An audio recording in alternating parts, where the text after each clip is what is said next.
Okay, so you work on an illustration for hours and the result was eh. We all experienced that at some point.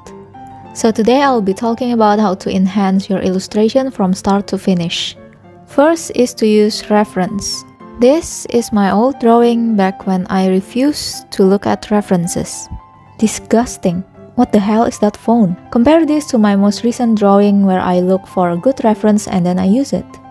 Do I need to say more? Before you draw something, you have to know what it looks like. Why bother racking up your imagination when you can just look it up?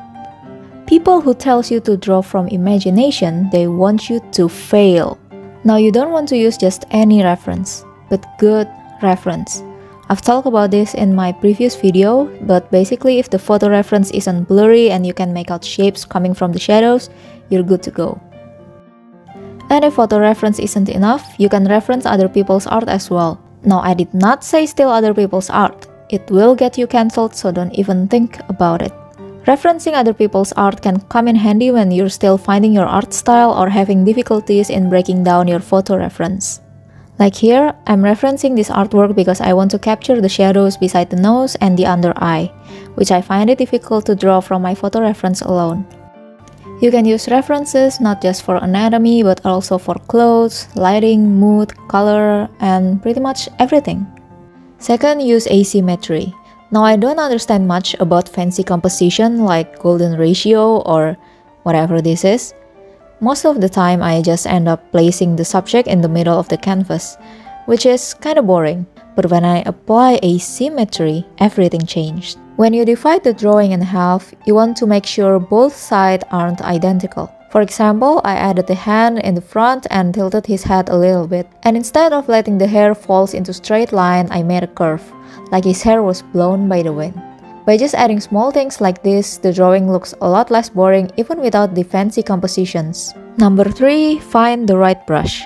There are art gods out there who can survive with only using default round brush in Photoshop, but there are also artists who got really frustrated with these brushes that they want to set their laptop on fire.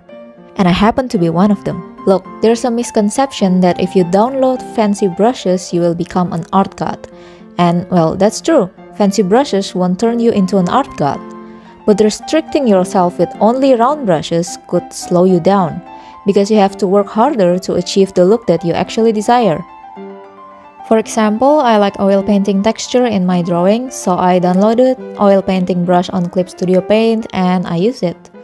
Imagine if I only use round brushes. I will have to make the texture manually and spend additional hours in an illustration.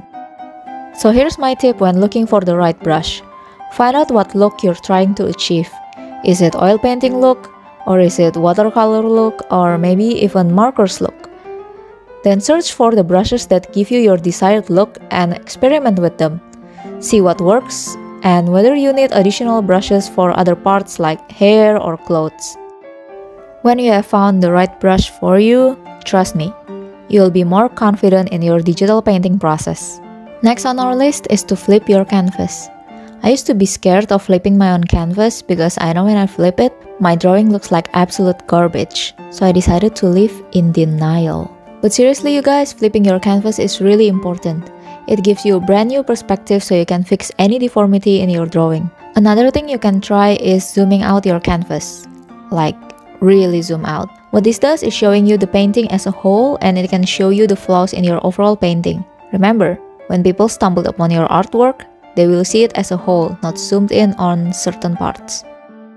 Number 5, use the tools. There are people who say, "Oh my god, pro artists don't use liquify," or any other fancy tools provided free from the drawing softwares.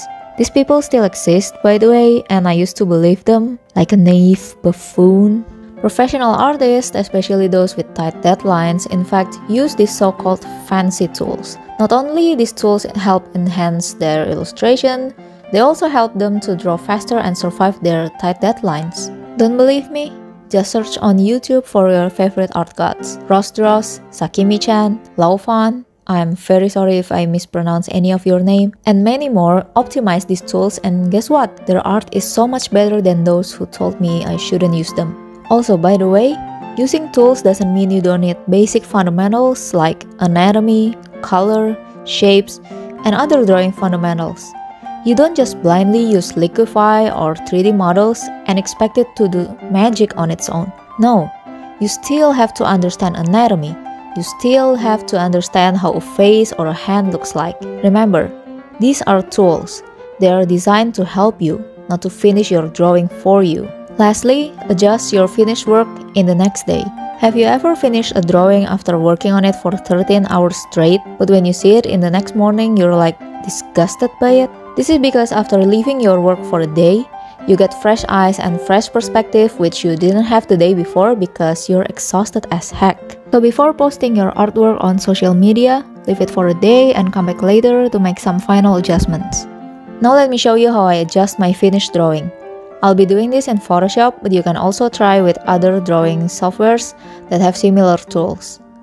First is of course liquify. Fix any deformity in your drawing. Second is to use curve tool. I love this tool so much. This tool can adjust everything.